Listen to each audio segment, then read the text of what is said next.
Hey, Gabriel Blake. Hey, Gaybro Jose. Where are we today? We're in a new year. We're in 2021. And In our everything is respective better. apartments. Everything is Oh. over. It's a new Oh. start, new day. Yeah.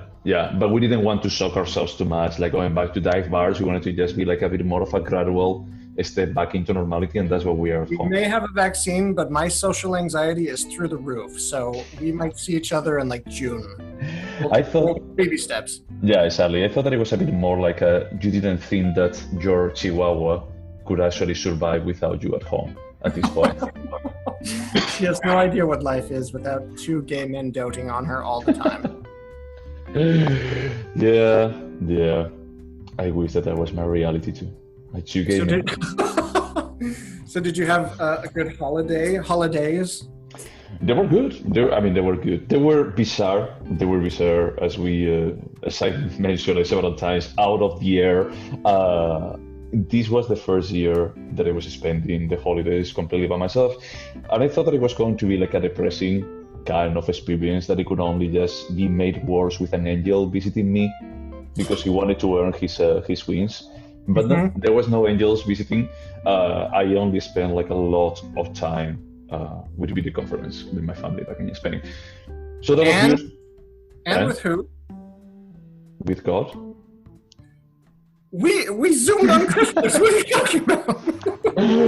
True, but it had been like so long ago, especially when this podcast goes out. It's probably going to be in February. So from that perspective, it's like just in podcast years is like a century ago. Okay, that's fair.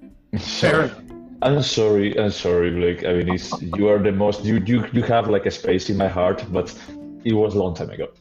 All right. For me, I rolled out of bed. My husband was gone. He had to work. And I got on Zoom with Jose. So it was a great Christmas morning. No, that's good. I mean, we also had New Year's too, but we didn't record on the first. Yeah, that's true. But in any case, how did we start? With which movie did we start this year? We watched the 1998 official Dogma 95 committee certified film, The Celebration. The first one, the number one, Dogma number one. I like that you didn't use the word masterpiece or anything. It's like, because Dogma is a category on itself.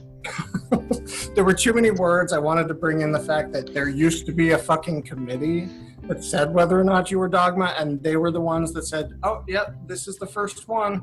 Yeah, and it's like pretty convenient when actually the ones that they were in the committee was Thomas Vinterberg and Last Word Trio, that they were ones that they did like number one and number two. That number two is the You're like, idiots. we did it, yeah! And it actually, they took them like 3 years since the day that they actually set up like the rules until the first movie was out. Wow. I don't know if you watched that interview I sent you with Thomas Vinterberg where he talks about them writing the rules of Dogma and how they wrote them down in less than 30 minutes. Like, if you needed any more proof, it's completely arbitrary. It's him saying, oh yeah, we just jotted them down in 20 minutes.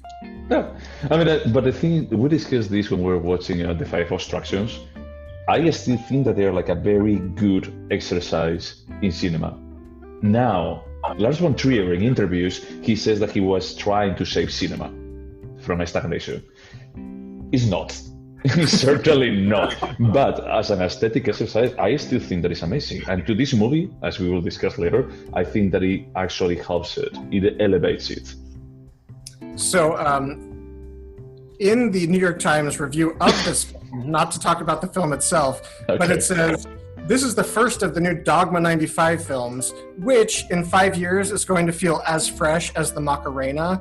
But as of right now, it's pretty interesting. Like, yeah, it's different, it's new, it kind of focuses on filmmaking, and I was like, okay, that's a good point. Yeah, and the thing is that when you check like the list of all the movies, it was the last one, the number 35, it was in 2004. So it was 6 years from the first one. That is like for production, is that most of the directors probably going to be like, okay, let's see what train wreck is this going to be. From 98, you know, it's like, I think that it was like a good run. Probably not all of them are worthy, but they did more Dogma films. That's just when they stopped needing to be approved by the committee. I think so, but there haven't been like too many of them afterwards. You know, they are still a number, I think, and I think that it was, yeah, I think that we checked like the list when we were talking about the idiots, and there was like one in the teens, I think, but there was not like 200 Dogma films. You know, it's a bit more. Is that look, if we're going to be like, doing a low budget movie because we don't have the budget, we don't need to just say that it's like, oh, this is artistic because it follows like the Dogma movement. It's like, no, we don't have the budget, and that's it. Exactly. It's Dogma 95, that's why. I think that right now, imagine that, for example, that Tangerine, that is an amazing movie done with very, very little money, and most of the rules that they actually use on it falls into the Dogma movement. Imagine, because it was shot with an iPhone. It's like, imagine they had says like, this is a Dogma movie. But there's so many problems. They had big crane shots, they had music, they had special effects. I don't think so. Tangerine? It was There's like a shot above a parking lot that is so clearly has to be a crane. But there is also like shots here that they're from above the diner table. It's not a crane, but they are like just shots. And this is something that I want to discuss with you, because there are like a couple of points that I feel is like, this Dogma doesn't feel like it is, but sure, you know. In any case, something that I wanted to mention, I think that this was my pick, and the reason why I pick it. No, there's no thinking about it. This was your pick. Yeah, and this was like a follow-up to Gosford Park. That it feels like, you know, like a very, very long time ago. And the reason why I picked this is basically because it's another family gathering where things don't go like the way that is expected. You know, and there is also like a good role for the service of the hotel in this case. So I felt it's like, okay, let's see how the very bland Gosford Park compares with this movie, with this Dogma movie. Experimental. It's funny because the thing about Dogma is they wanted to avoid genre movies, but Dogma has become a genre. So, sure, yeah. I mean, but the thing is, like, I would actually qualify this if the genre. If I had to give a genre to Celebration, I would say that it's like a Blake movie. I don't know what to do with that. Like, there's half of me that's really, really flattered and half of me that wants to flip you off. So, come on, it's a bit more of just well-established families, like just having some kind of boiling tragedy that is going to be like the railing there. Yes, the difference is, and we'll get into this, is that I like existential pain. I don't like pain caused by. Okay, whatever it is. Yeah. And I also, before we start talking about the movie, like just going into the synopsis, I could say that I have forgotten most about this movie. So when I got around the Dogma movies, I watched The Idiots, I watched Mifune, and then I started watching Celebration. So it was like the first 10 minutes or so. And I remember like some of the setup of the movie, but I didn't get to the point that things start like just getting a bit mortifying. And I realized that this is one of those movies that they're approaching it without knowing what it's going to be about. It actually helps a lot. Just knowing that it's a celebration for the birthday of the father of this family, of this like well-established family that they have like this hotel, and ton of extended family goes to it. Just knowing that is more than enough, and just knowing I think that is a masterpiece. I would just leave it there. So if you haven't seen this film and you really want to experience it, stop now. Go watch it, and then come back and listen to our pedantic rankings. Exactly. But yeah. So now that we have warned our 3 people to stop listening to us, what is this movie about? Okay, one question before that. I swear that, so we have like 75, 80 episodes of this podcast, but we've been watching movies together for 8 years now, right? Almost 8, if not more than 8. No, not that long. I mean, just we have been talking about cinema. We have been friends for around 8 years. But we haven't been talking about cinema in this kind of active way of giving each other homework, you know, from watching. So 6 years, 7 years? Yeah, 6 years, around 6 years, 5, 6 years, yeah. I swear to God, you and I have watched this movie together before, in that sense, that not that we sat next to each other on a couch and watched it, but that we watched it separately and came back to discuss it. Is that not true? No, we didn't. Honestly, it's that you actually gave me, like, in some detail, like, what this movie is about. But I have forgotten it, because when actually the reveal comes up, it's like, that's it. That's what like told me that this movie is about. I get it now. I know exactly. It's more of a, when you are like in a roller coaster, but you have like your eyes like just completely blindfolded, and you don't know exactly where you are until you're at the peak and you start falling. It's like, that's it. It's a roller coaster. That's where I am. Yeah, I'm not going to die. It's a roller coaster. Now this makes sense. So that's the same kind of feeling when he actually just says, like, I had like the shock, like the initial, so it's like, this is what it's about.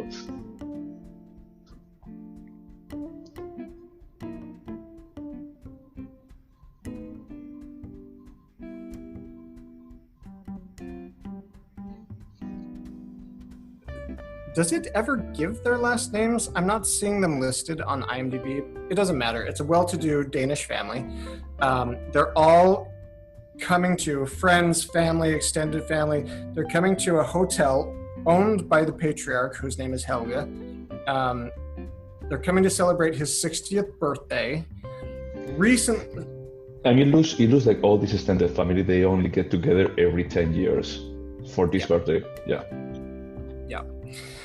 So slowly the children start to arrive. First, there's clearly a wayward son. There's the favorite son whose name is Christian. It becomes clear that Christian has a twin sister who killed herself at the hotel recently. It's unclear why, but everyone is talking about how nice the funeral was. Yeah, at the beginning, actually, they only said that she died. They didn't clarify until a bit later, until the scene at the restroom. They don't start like just spelling that is like, oh no, she committed suicide. Yeah. Okay. So again, the first part of the film is just that family gathering, and we're slowly introduced to the daughter, the two sons, a little bit about the background of the family. Yeah, I was going to say that there's something also interesting. What was the name of the twin sister? I'm gonna have to pull that. Was it? Nope, it's not Helen. And it was not Pia. Yeah. Yep. Was it Pia? I thought that Pia was the service girl, the waitress. Was it Mette? Maybe. Well, whatever was the name, it's like she was the twin sister, not only the sister, but the twin sister of Christian. Yes. Yeah. Which is Yeah. Sorry, I didn't realize that you mentioned it. Yeah. No, it's fine. So, it seems like it's a weekend. The weekend progresses. There's a lot of kind of altercations and pettiness between certain family members, siblings. You can definitely tell that one of the sons is, the black sheep of the family. That he didn't go to the funeral. Yeah, he didn't go to his sister's funeral. He kicks his wife and 3 kids out of the car on the way to the hotel so he can give his brother a ride and makes them walk the rest of the way. I'll complain about him a little bit later, but I thought you're not supposed to be reduced to cliches in Dogma, but that felt like a cliche.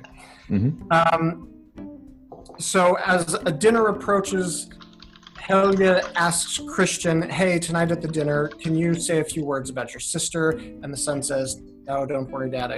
I've prepared a few words already. I've written something already.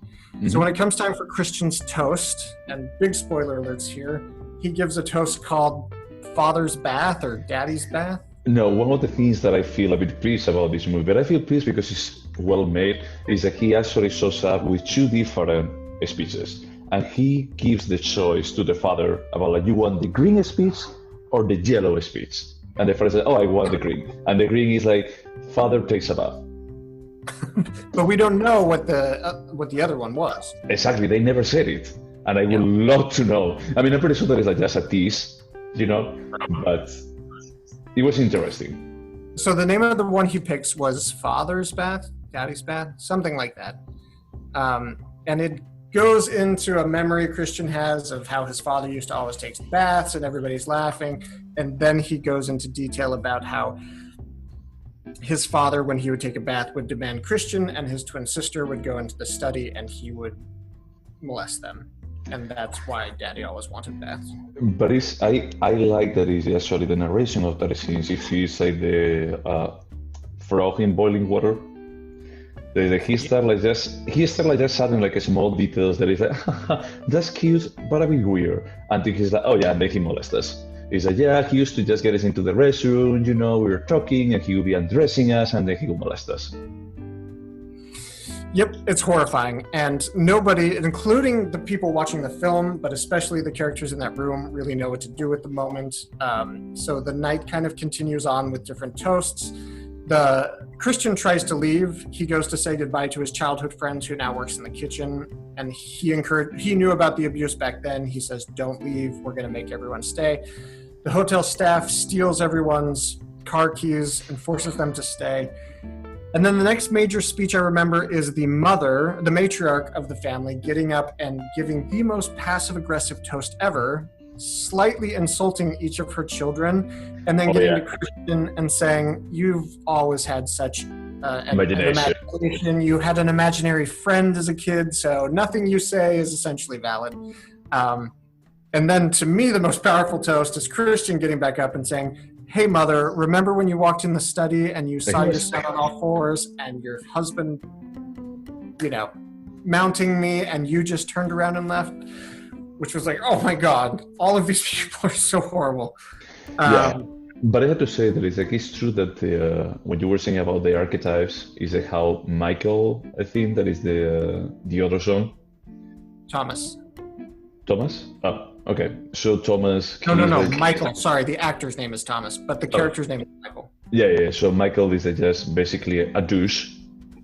And he tries to get in the good grace of the father because he looks like they are going to be offering him some kind of position in the Masonry. The Masonic Lodge. The Masonic Lodge. So he tries to be on best terms, but he's still a douche all around. And it's like, all of them, as you were saying, is like the mother and the father too, is that they have like at the beginning a very passive-aggressive kind of message about like diminishing them. But up to that point, up to that speech, it feels like the perfect family. But then when you hear that speech, what I think that is like pretty well played is that you can actually understand where these characters are coming from. And they feel like more and more full-fledged as the movie keeps progressing. About like, oh, that's pretty terrible. Because at the beginning you also think, so something that I think that you didn't mention, there is like this scene that is supposed to be like half a comedy of the sister asking for the receptionist of the hotel to just help her out because she's going to be like hosted in the room where her sister committed suicide, and they start like following like some kind of signs around the whole bedroom that they never clean, and they find a note that the sister that died, that committed suicide, left behind, and we don't know what is in the concept, what is inside, and we at least read it, and she cried. Yeah, but not in front of the receptionist. There is nothing, and they just start like just breaking down. So we only can assume that there is something pretty bad written there, but she hides it.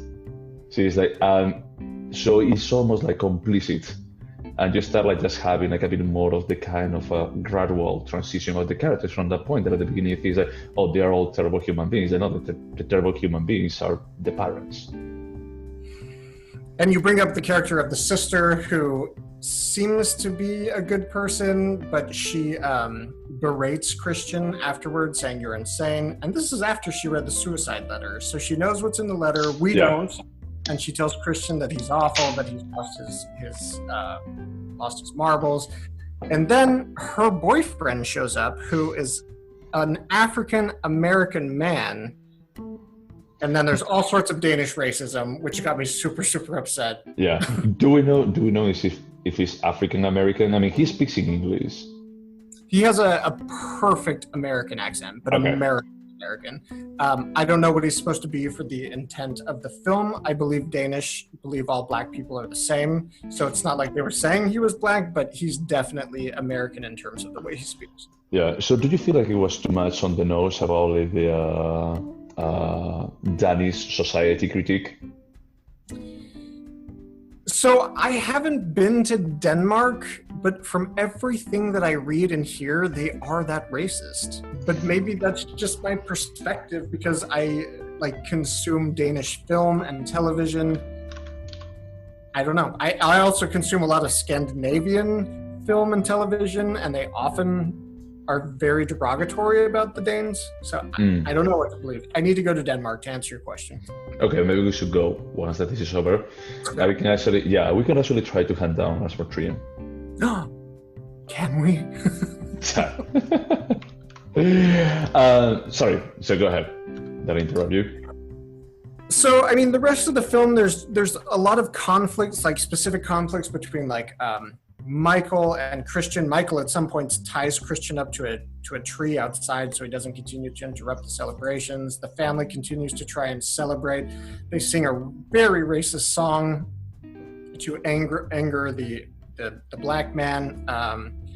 Ultimately, the father, in a rage, Christian asks him at the dinner, "I don't understand why you did it." And finally the father says, "Because that's all that you were good for." And he storms out, basically admitting that he did these things.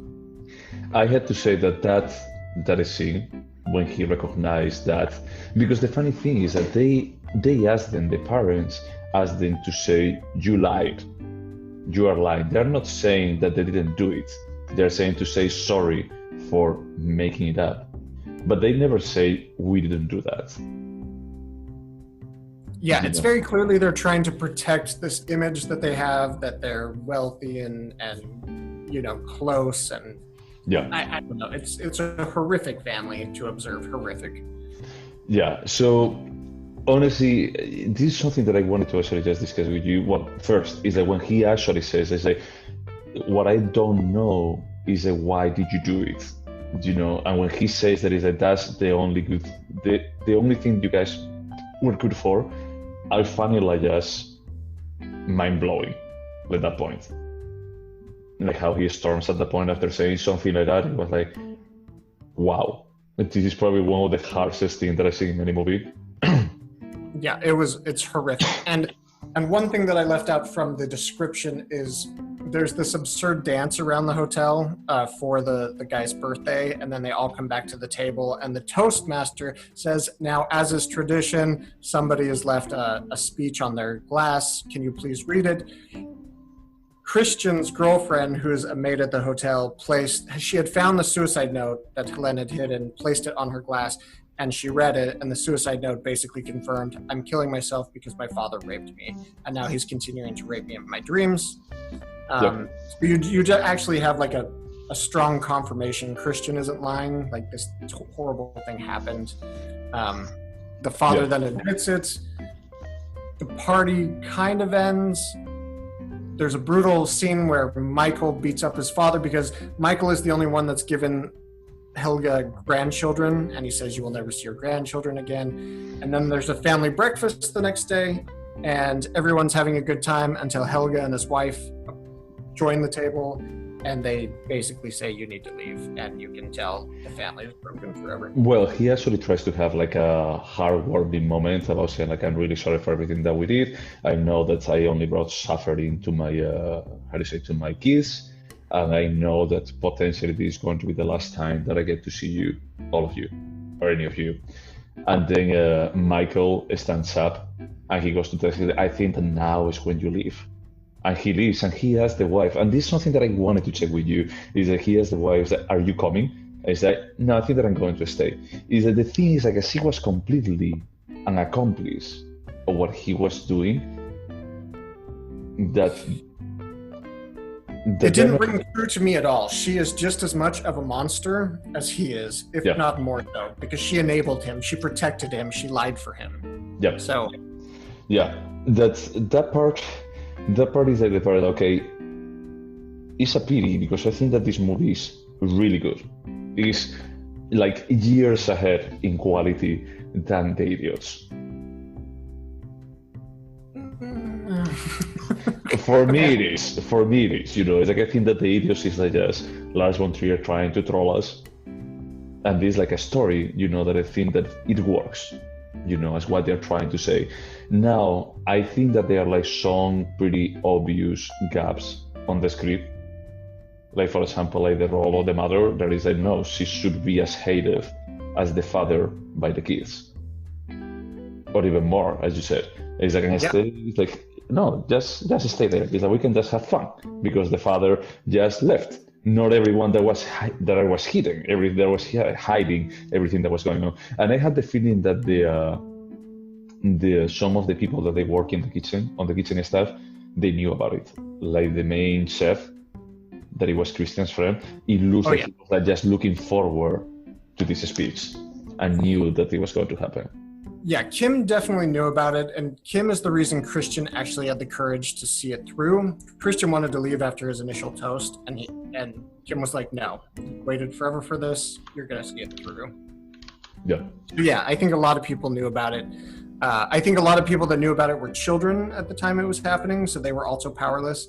But we know for a fact that Helga and his wife are completely guilty of, pedophilia, molestation.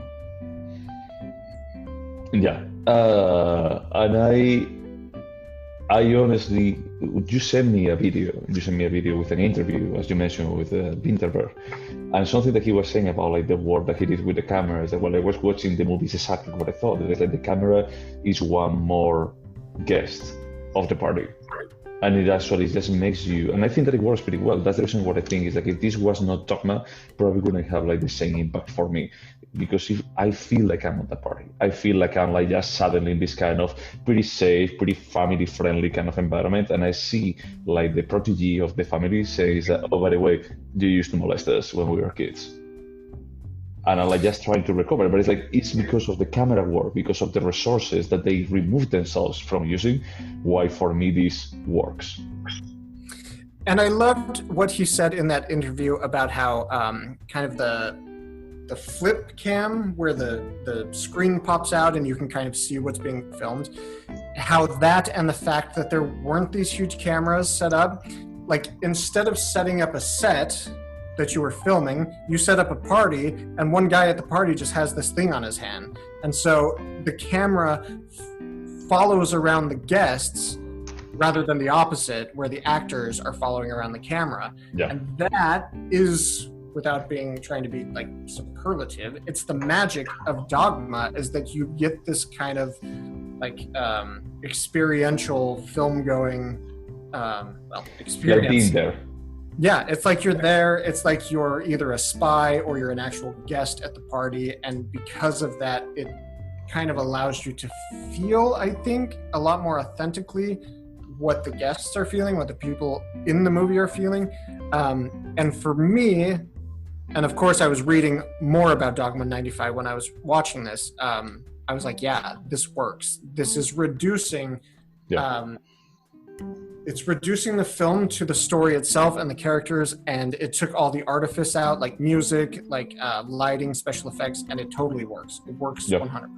Yeah, but now there are a couple of things that, from the Dogma manifest, a couple of rules that I'm not completely sure if they are fulfilled here. It's like when it says that the camera must be handheld, any movement or immobility attainable in the hand is permitted. When they have like those shots from above on the table, as we were mentioning earlier, is like probably it's not a crane, but I don't know how they did it. It was not like handheld. I don't think that they actually just with some kind of system, they pull someone up above the table and that guy was like with the camera looking down. But it felt like that was the kind of artistic stuff that they were trying to avoid with this movement, according to the principles. That was one of them. And the other one is like Christian at the end, he faints at the entrance of the hotel, and he has like this vision that he's just talking with his dead girlfriend. He actually just, girlfriend, like the sister, he turns on a lighter, and he's just walking on the dark, and he actually sees her on a frame, a door frame. I start talking about, oh, can I go with you now? I say, no, you can't. So that actually is one of the resources that breaks the linearity of a movie. That is that this is a dream sequence, this is a hallucination, this is actually the perspective of one of the characters, not the perspective of the reality. I agree with you that I paid attention to that scene as well, and I thought, is this breaking the rules? But there's no special effects, there's no music, there's no additional lighting. yeah, there are shortcuts, and they change kind of they turn the lights off in the room and they start using a lighter, but there's no special. I see what you say. Yes, it's a little bit like, hey, is this sticking to the narrative? But true, but it's the number 7 of the Decalogue. It actually says temporal and geographical alienation are forbidden. That is to say that the film takes place here and now. A dream sequence doesn't take place here and now. It doesn't take place. But if he's literally passed out and having a hallucination, that's happening in the here and now. I just feel like that is at least Lars von Trier didn't do anything like that. It would break the rules if it was like him remembering his past and he remembered some sort of like conversation he had with his sister when she was alive. But they obey all of the rules of being present. Like the sister's still dead, he passed out, he's exhausted.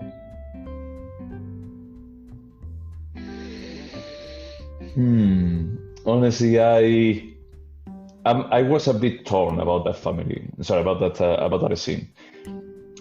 I feel like that was a bit like just bending the rules in a way that it was not really needed for just giving closure. And I did as well. Ultimately, I decided like it stuck to the purpose of these rules. But I can understand if you're being a stickler, like, does this really fit? Maybe not. Yeah.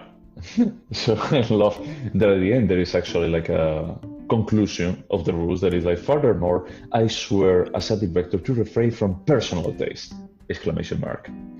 I'm no longer an artist. ... I swear to refrain from creating quote-unquote a work, as I regard the instant as more important than the whole. My supreme goal is to force the truth out of my characters and settings. I swear to do so by all means available and at the cost of any good taste and any aesthetic consideration. Thus I make my vow of chastity. It's all so fucking pretentious. You and I, we love to hate it, but we also love to love it. Think about how much we discuss Dogma on this podcast. It's a lot. No. And we talk about it like way many more times, like face to face. And it's like, I still think that it's the classic pretentiousness of Lars von Trier that just infuriates me. But at the same time, I'm thankful that they are like directors like this. That they are directors to say, let's try something different. It's like, this is not going to be like saving cinema, but it's going to be like just making us exercise our muscle and just the product. It may be great, it may be this, or it may be the idiots. Yes, I agree. And we were messaging, and I said, hey, I just found this short interview with Vinterberg about this, and it made me feel a lot better about Dogma 95. And it's because Vintner talks about, hey, we wrote down these rules. One of the rules was no music. And the reason that rule came about was because Lars and Thomas, or Von Trier and Vinterberg, were discussing what are the things that we kind of dress up our film with at the end, that we really like put on the finishing touches. One is music. And so Thomas Vinterberg had to think, hey, if there's no music, then I really have to compel my audience with the script. But also led to these musical moments in the film where the family would burst out in song or they were dancing around the hotel singing. And that rule, while it seems arbitrary and maybe stupid, although we often complain about directors who use music to tell us how we're supposed to be feeling, the fact that he couldn't use any music to dress up this film, it like kept the story for me front and center uncomfortably so, the whole time. And I think any sort of music would have taken away from what we get to experience in the celebration, which I genuinely liked. Imagine that the point that actually Christian is tied to the tree, like towards the second, third act of the movie, is that suddenly the number 7 symphony by Beethoven starts playing. Well, to be honest, when I was watching this, I thought about Atonement, because we love the music in Atonement, but that music does tell us how to feel. I mean, it's true. Story. Yeah, but I understand it. It's something that really pisses me off, for example, for Disney and Pixar movies.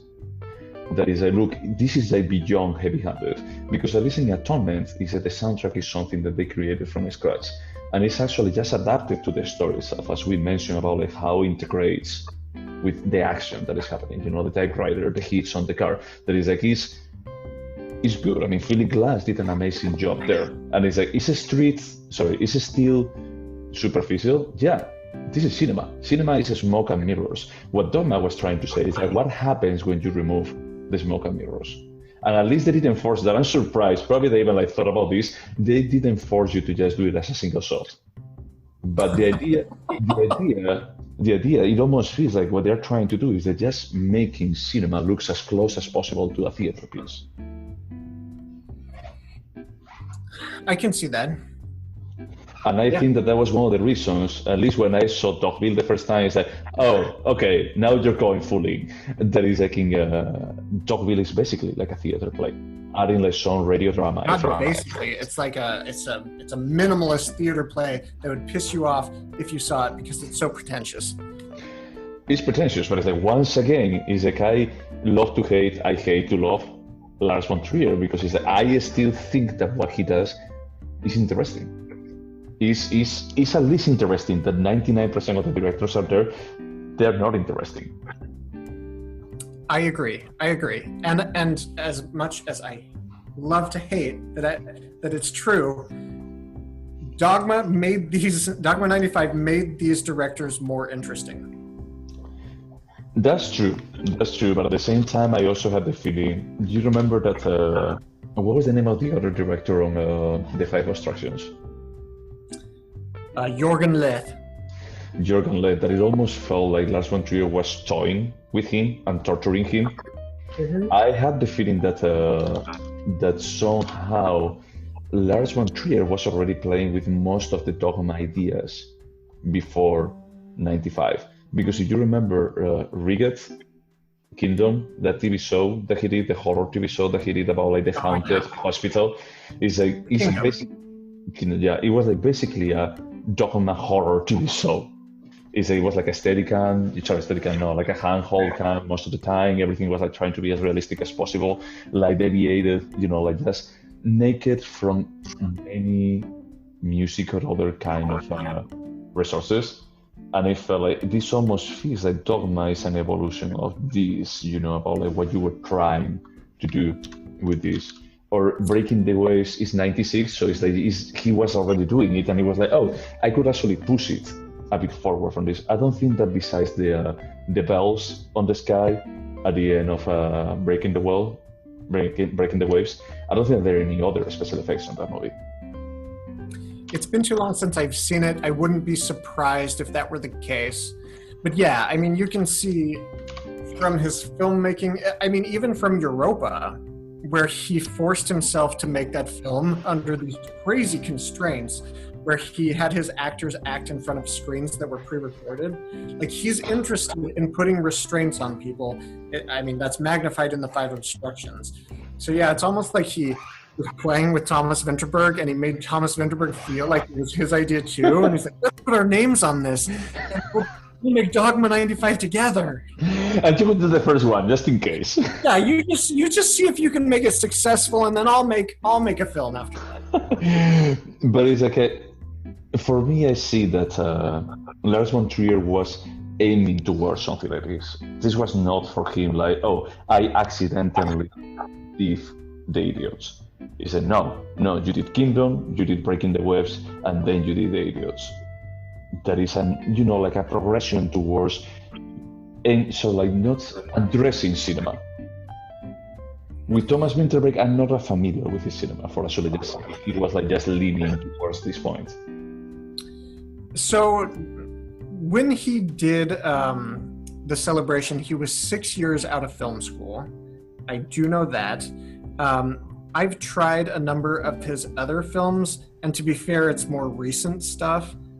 And I never found anything that was that interesting until The Hunt in 2012, which I loved. I thought that movie was incredible. But the stuff he did between The Celebration and The Hunt, I didn't find any of it that interesting. It does appear. I was curious about it because I heard like really good things about The Hunt that I still need to watch. And it looks like Thomas Bo Larsen is on that one too. Hello, Matt Mikkelsen.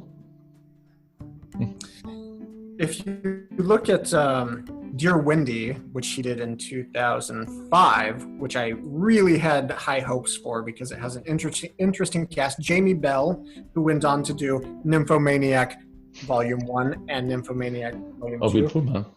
Bill Pullman, Chris Owen, Alison Pill. It had an amazing cast, and it is what you were saying. It tries to be a theater piece, but it's also like a statement on America and America's obsession with guns, but from the perspective of someone who has clearly never, lived in America. So it didn't work for me. The script was too simplistic. But what I will say is that I appreciate that he tries to do experimental things. I think he was at his most successful in The Celebration and The Hunt. Not everything works, but he is an interesting filmmaker. But The Hunt is not a naked movie. It's not like a movie that they try to avoid special effects or try to avoid any kind of resource. So it's been a long time since I've seen it, but as I recall, it's a pretty straightforward narrative. There are no special effects. There's probably music, but it's kind of filmmaking reduced to kind of the basic moving parts, as I recall, and making me extremely uncomfortable watching this protagonist suffer unnecessarily, or maybe not unnecessarily. I mean, you're always wondering throughout the film, did he do it? Didn't he do it? We won't get into that, but. Gotcha. Okay. I would be curious to watch this one day, But this one, I just felt, and I watched a couple of other interviews. I watched an interview that they did, I don't know if it was 20 years after the release of The Celebration, or 15 years. Sorry, with all the cast. I mean, not the father, because the father died in 2012, I think. And something that all of them, they said, is that no one was sure if this was going to be well received or not. And I don't know, I don't think that it was in the interview that you sent me, but when they presented it, I don't know on what festival was it, that people started just clapping, very intense at the end. And as he didn't know exactly how to receive it, is that he just was there for a couple of minutes and then he felt embarrassed and then he left. I thought that because this won the special jury prize. Oh, nice. Yeah, I think that basically he says, I had the feeling that if I stayed there, they would have kept clapping. I didn't want them to. I wanted this to be over. And also, he's not allowed to be an artist. This isn't his work. That's true. So he had to leave based on the Dogma 95 rules. Look, I found this basically like the video clip of Bachelorette by Björk. I found this tape in my garden. I didn't do it. It was here. So the other thing was, I don't know if it was the sister. That actually that actress, the sister, is also in The Idiots. Oh yeah, she is. Yeah. When I saw her, I was you're very familiar from other Dogma movies. But she was saying that one of the most awkward moments is when they were preparing the script, doing the final read of the script with all the actors. And when it was done, basically Thomas Vinterberg, he actually asked the guys so what did you guys think? And Thomas Vinterberg was I was so new into this, that no one just clapped, no one said anything, that I felt this is terrible. I need to just gather some feedback now because this is terrible. And I think that someone, and it's funny because someone said that I don't remember who it was. It was pretty clear that he remembered about I don't see the point of this script. And the actress says he took those comments that I don't even remember what were those comments. He took it terrible. I don't know if he cried or he left, but he took it too hard, just very affected by it. And it's if you are the creator or something, is that just fuck everyone else? That's just your work, is that you decide what is going to be done. And it's funny that the point of Dogma is you're not allowed to put your name on the work, you're not allowed to put your personal artistic influence, but also the whole point of Dogma 95 is to glorify the director. Look what the director has done. They didn't even put their name on it, and they created this thing that makes us think differently. Yeah, I mean, the thing is, like, if you have a lot of special effects, a lot of tools at your disposal that you can use, anyone can direct. Let's be honest, you know, you have the script that someone else created. You have like a lot of tools that they are already like giving to you. You have like you have a director of photography and 5 other assistants of photography. You have like plenty of people on each one of the roles that the only thing that you have to do is just do your best. You know, I just here. With Dogma, I had the feeling that it's the other way around. If you don't have like a proper grip on what is going on, then we will direct completely. I mean, I did just watch the new Wonder Woman film, so yeah, anybody can direct anything if you have enough money. If you have $150 million, yeah. Well, but it's like the success of that movie was so big that they already confirmed that there's going to be another sequel after one day of it being. But that's not to say whether the film is good or not. That's just saying, did it make enough money? Yeah, that's true, you know, but it's like what I'm saying is you can be successful by big studios criteria without like having any kind of artistic vision.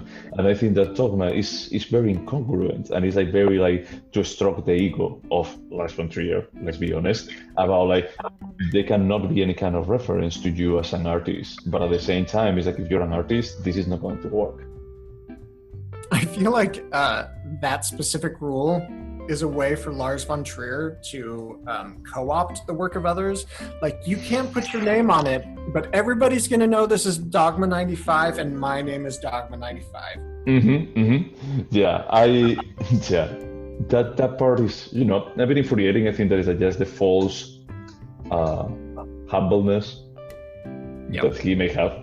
About like, no, this is not my work. I was just cinema. Yeah, cinema.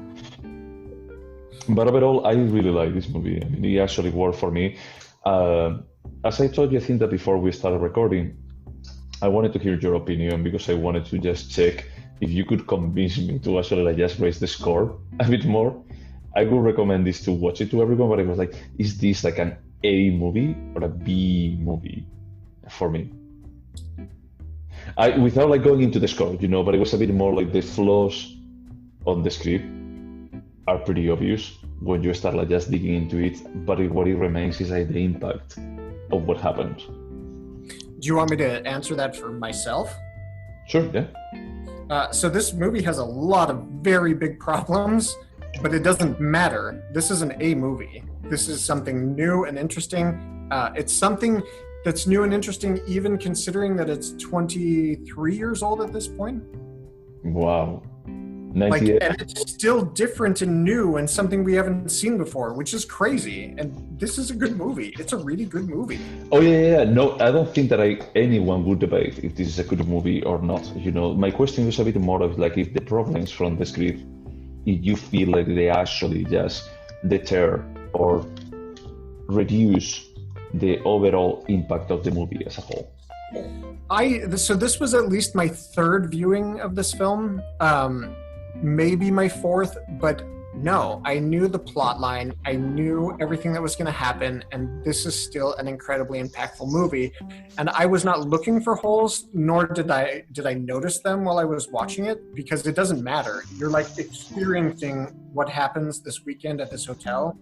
And sure, if you think about it a lot later, maybe you're like, oh, this doesn't make sense, but it doesn't matter. The experience you have, or at least the experience I've had the last 3 viewings or 4 viewings, it's solid. It's very solid.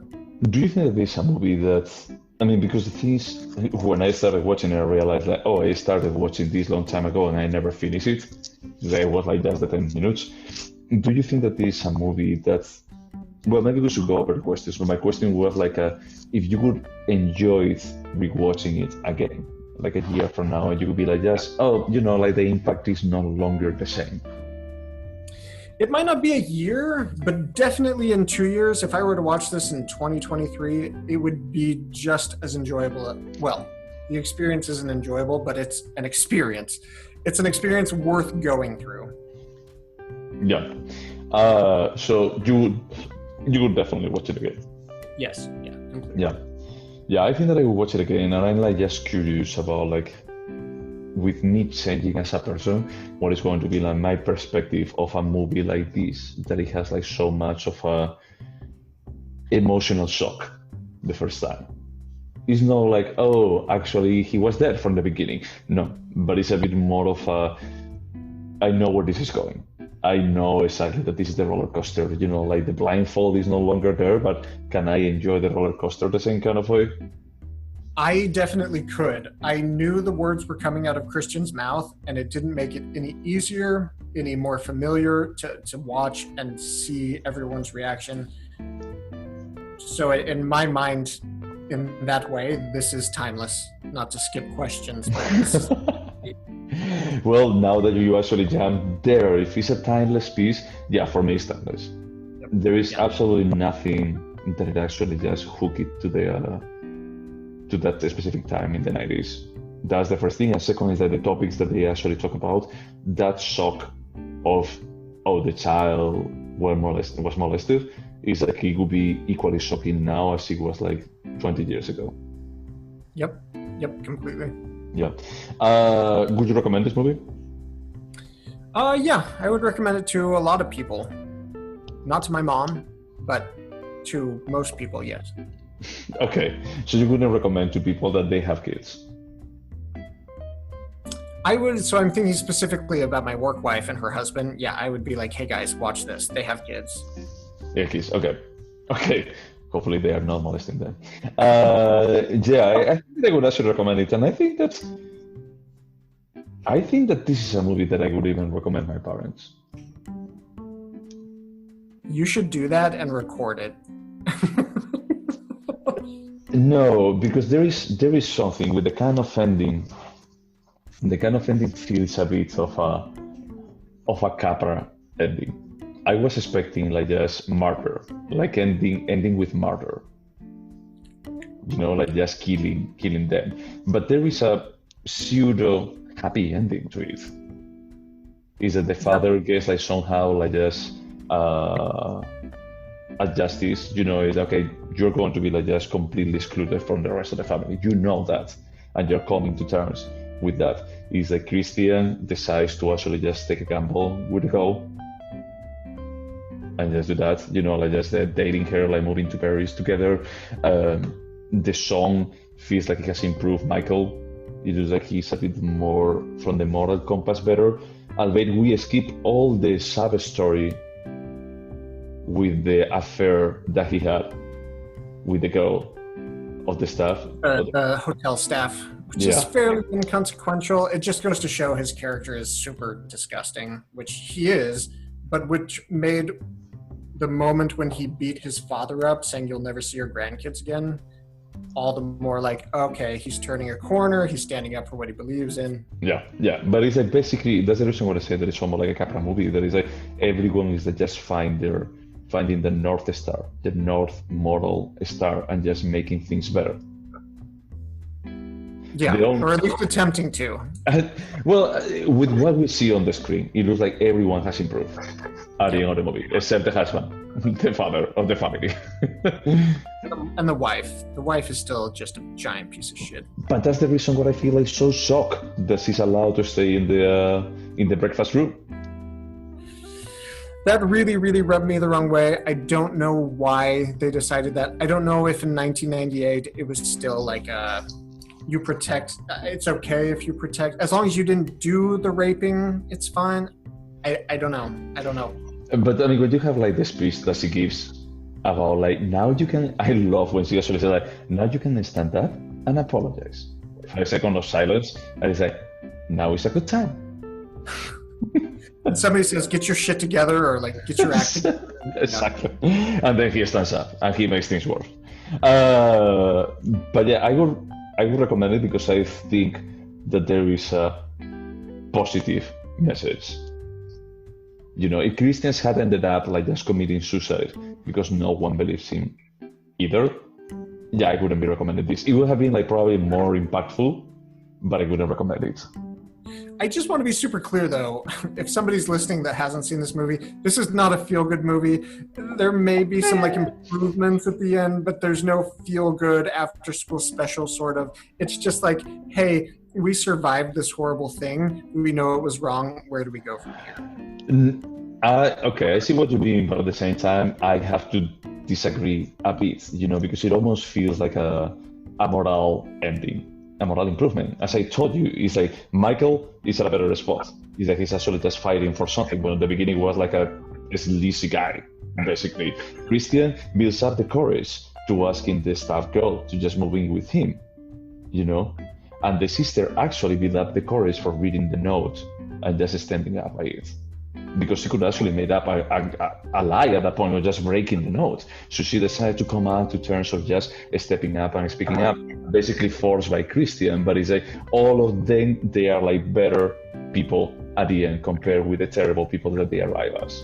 Christian was not terrible, but it was just suffering, So it's like, I feel like, okay, the framework is still child abuse. That is never something that Capra would have done a movie about. Is that just imagine that like his most famous movies are about like an angel earning his wings and then child abuse in Denmark. It would have been very bold, very bold. Exactly. But from that perspective, I mean, I'm not saying that this is a Hallmark movie, that this is a feel-good movie, like completely by itself. But I think that there is still a bit more of it ends up in a positive note. Yes. It starts at a positive note, it goes like down the drain like pretty quickly, it dances for a bit on the bottom of the barrel about like, wow, this is going to be bad. It's not Haneke level bad, but it's like, this is bad. And then it actually just comes out of the roller coaster ride at a better spot than it started.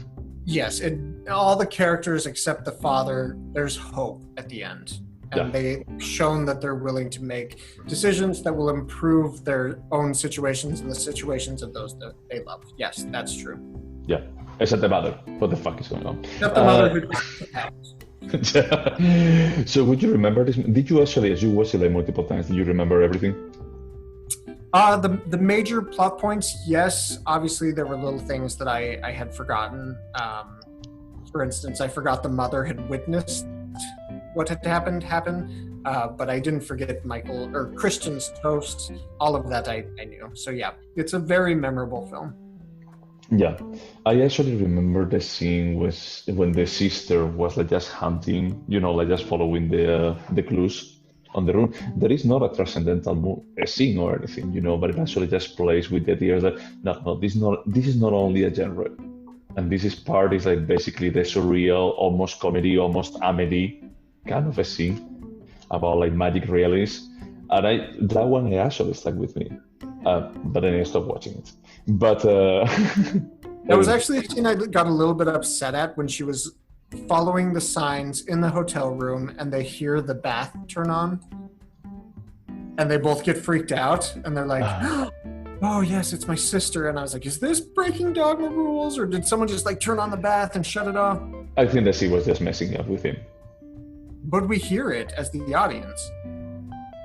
But I thought that it was a bit more like this, especially in a building that is as old as the one, that probably the restaurant that it was next door to them, like the restaurant that drew next door, they actually open it and they hear it at the point when they were like, this is where my sister died. I mean, it's the point that you're going to be like just extra like, oh my God, whatever I'm going to be like hearing is going to be the ghost.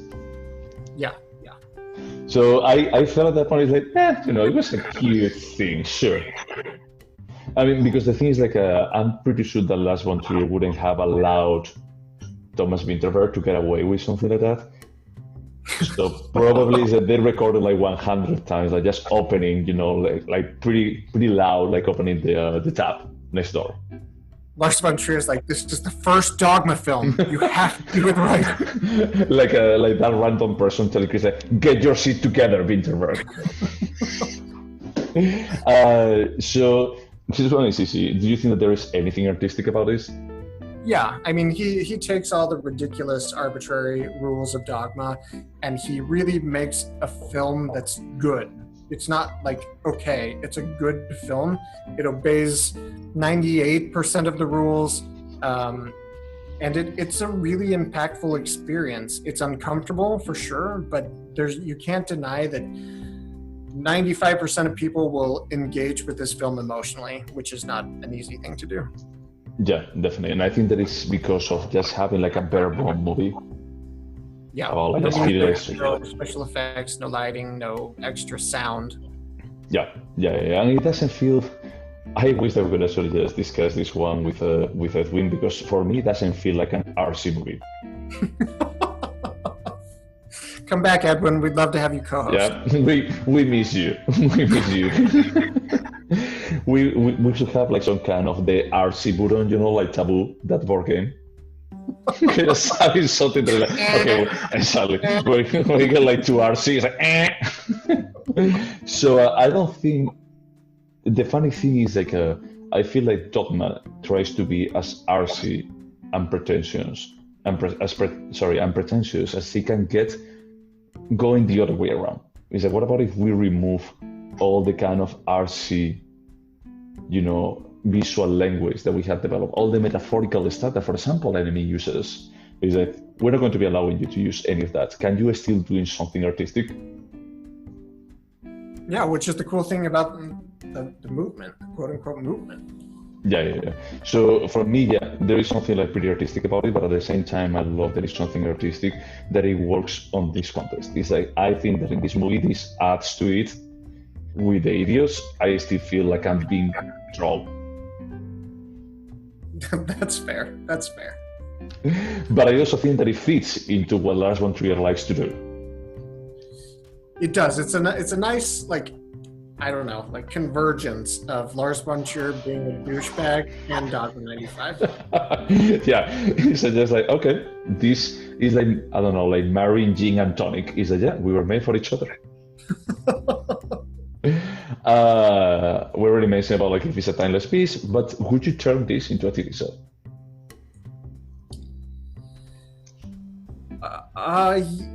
To be honest, I could see this being a 6-episode miniseries. I couldn't write it, but I think there's enough here. I think there's enough characters that are interesting enough that I might want to see 6 episodes. I'm not certain, but I think that, if this were in the right hands, this could be interesting on HBO Max. HBO Max doesn't sponsor this podcast. Or they could, please just reach me out. I will gladly accept a subscription. Text me. I partially agree, but just imagine that it is something like a Downton Abbey. See, that's where, can you stick to Dogma for 6-hour-long episodes? I don't know that you can. Maybe Vinterberg can. I can see it being a complete train wreck, but I can also see it being like, I just watched The Undoing on HBO, and I was happy to sit through 6 hours. I think that I might be happy to sit through 6 hours of this if it were done right. Yeah, no, it could be interesting. I think that it could be interesting. There are like some characters, like for example, like the sister's boyfriend, the African-American guy, that I would like to hear more about him. Like how did they actually explain? Because the thing is, like, as we watch this on YouTube, they have subtitles for the Danish sections, but they didn't have subtitles for the English sections, at least on my version. So when he goes to talk with Christian, I didn't get everything that he said, or I didn't get if he was supporting him or just calling him out. He was extremely supportive of Christian, saying, "Good for you, it takes balls to tell your parents that they suck."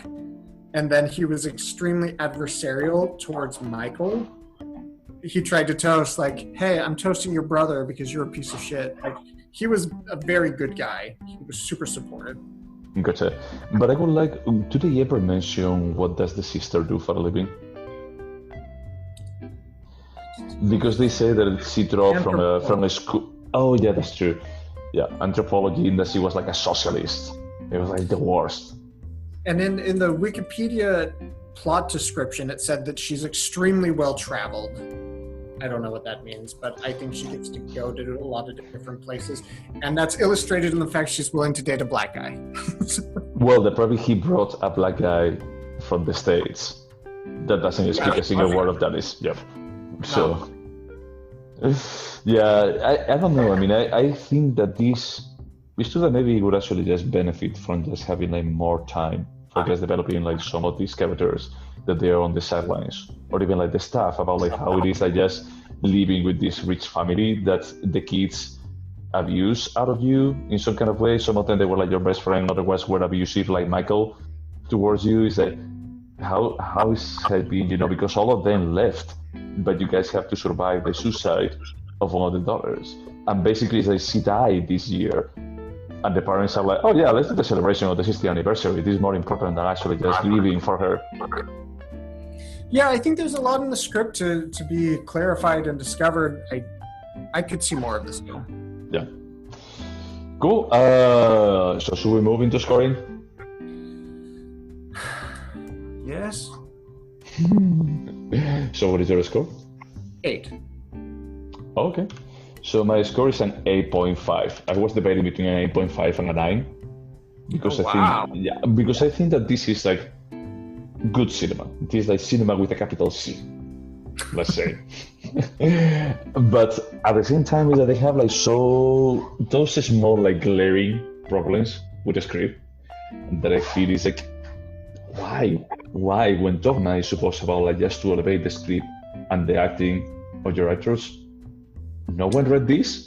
Or it's probably like that person that called out Thomas Vinterberg, according to the interview that I saw, that he gave like the feedback is like, hey, maybe the mother shouldn't be there. And he just cried into, oh my God, they don't understand my art, and he just left the room. Like when they clap for him on Cannes.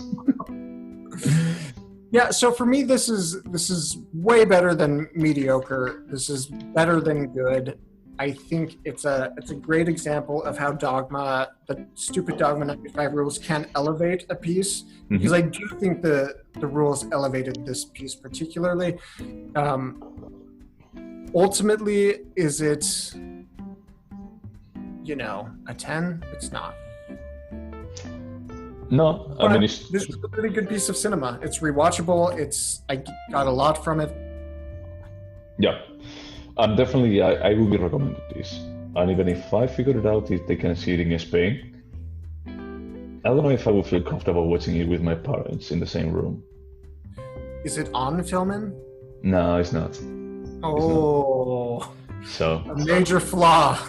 Yeah, but they actually have like most of Vinterberg films in there. Oh well, watch it your win. The one.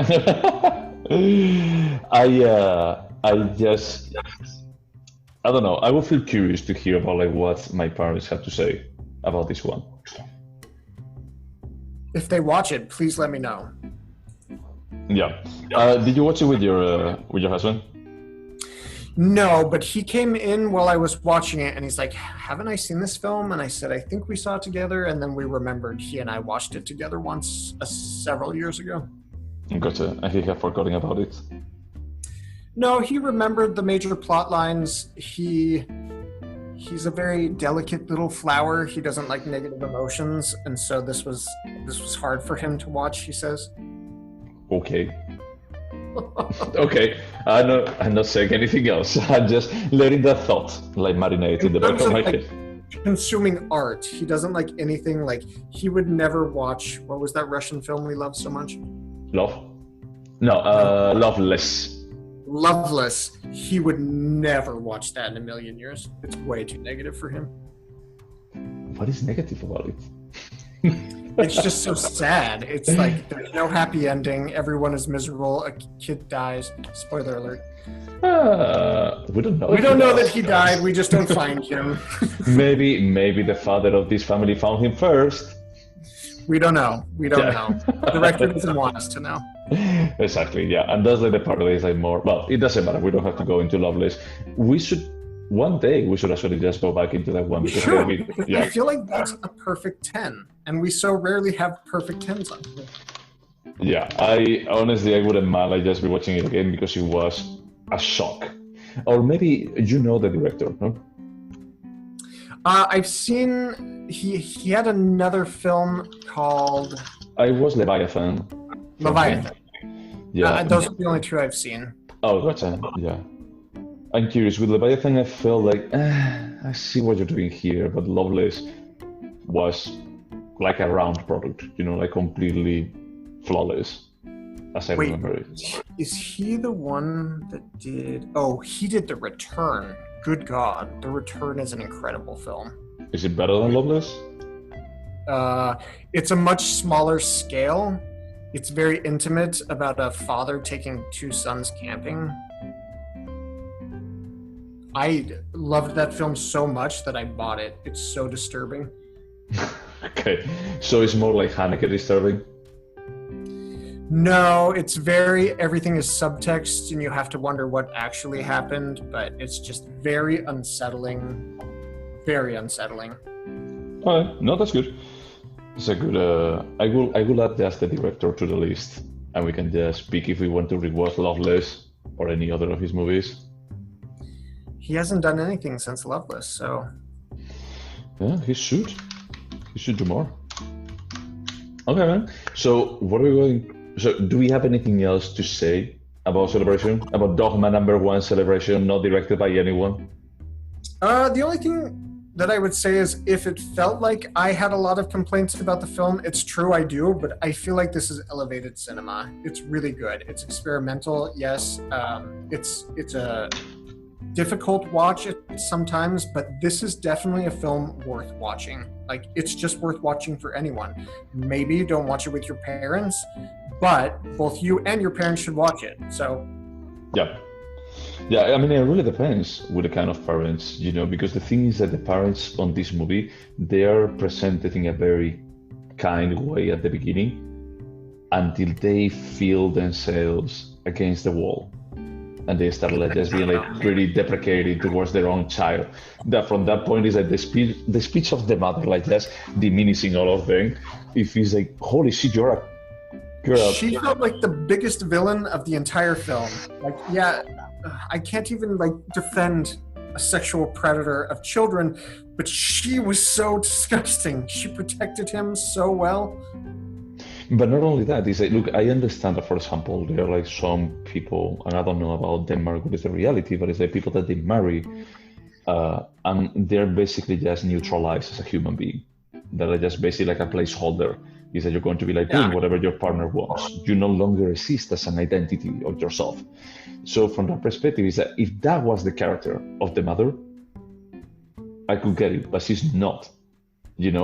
She's fierce when she actually stands up and she gives that speech. Yeah, she's aggressive. She's not just the like, oh, protective wife. Oh, honey, don't worry. It's not what you remember. No, she was aggressive. She put people in their place. She humiliated them just like the father. No, I get super upset at that woman. Yeah, I mean, that's the only part that I say. For me, that's a big problem. If that wasn't there, if that character wasn't there, or it was like reading in a different way, for me, this would be a 9. But that actually just takes me out of especially with the ending. If at the ending they actually ask both of them, is like, please leave, I would be okay. But when she stays, it's like, no, this is not like a movie about the liberation of the wife, because the wife has been pretty bad too. And I think that was a cheap shot move by the scriptwriter, the filmmaker, into saying like, oh, do you see how alone the father is because of his choices? Like, that's what it was trying to illuminate, when it was really like, no, she is just as culpable as anybody else. Kick her the fuck out. Yeah, if the scenes that Christian is talking about what happened, that they are like pretty graphic, if she actually stepped into a room and the father was like sexually abusing the kid, if she didn't do anything, she's more than an accomplice, because that was like, what, 30 years ago? Yeah, she's a monster. Yeah. So, yeah, so beyond that, the movie's great. But it brings up these interesting questions. You'll want to have a conversation about this film, which for me is the most interesting type. Yeah, no, definitely. This is a movie that, as who recommended me? My uncle recommended us to watch Blow Up and Celine Dion Goes Bowling. And Viridiana. But Viridiana is a fucking masterpiece. Let's just finish up talking about the celebration. Holy shit. Okay.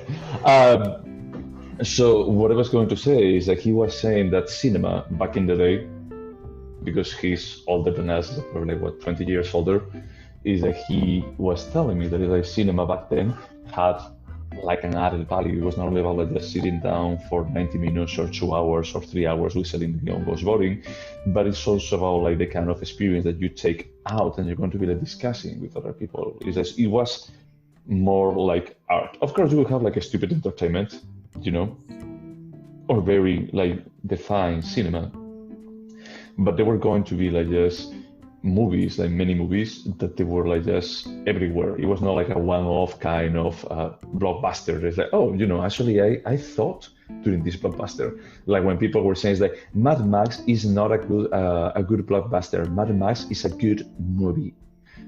And I say, look, let's stop here. This was a good blockbuster. And it's like, as it has been so long since we have seen a good blockbuster, we have forgotten how they look like. But there is nothing, here that you could actually say about like thought-provoking, except saying that it's more female-centric, and that's great, but it's not thought-provoking.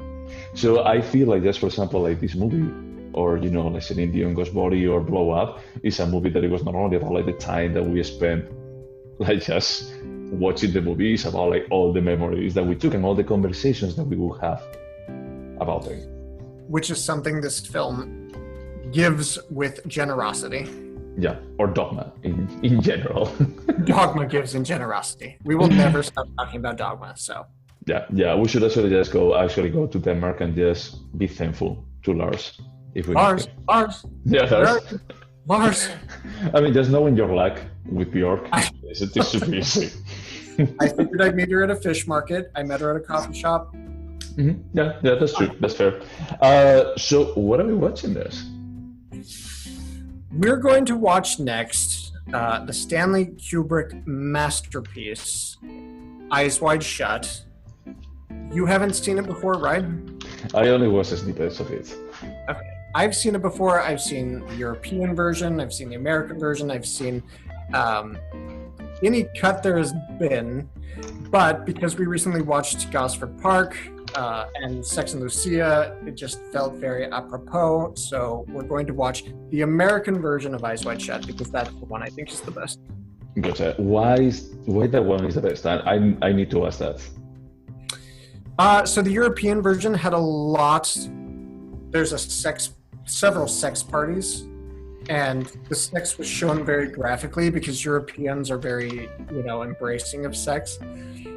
Americans are not, and so for the American release, they had people, like silhouettes, in front of the people having sex, so that you can't see the actual action.